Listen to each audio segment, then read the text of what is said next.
Hi! Today's lesson is about count and non-count nouns. We'll also talk about some and any. Some friends are coming over for breakfast this morning. I'm making eggs and toast. I don't usually cook breakfast. I usually eat cereal or yogurt. Let's see, what do I need to cook the eggs? I need some butter. Oh no, I don't have any butter. Do you have any butter? Count nouns refer to separate things. We can count them. For example, 1 egg, 1 sandwich. To form a plural of most count nouns, add s or es. For example, 2 eggs, 3 sandwiches. Use a or an before singular count nouns. For example, an egg, a sandwich. Use a before words that start with consonant sounds. For example, a banana, a cherry.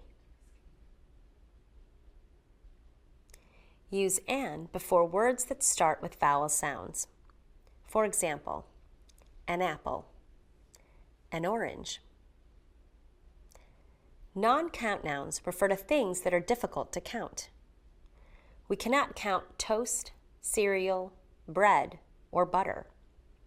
Do not use a or an with a non-count noun, and do not add a plural s or es. Say toast, not. Say butter, not.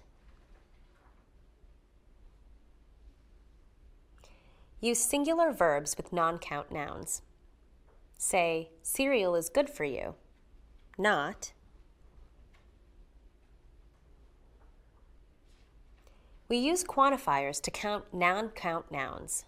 Look at the examples. A slice of toast, a bowl of cereal, a bag of bread, a cup of coffee. Some and any are also quantifiers. Use some in affirmative statements with plural count and non-count nouns. For example, I need some oranges. I need some butter. We can also use some in a question, especially when we are offering something. For example, do you want some toast?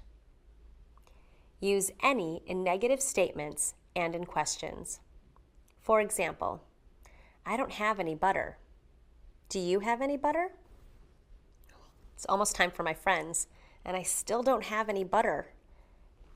I guess we're having cereal and yogurt for breakfast today.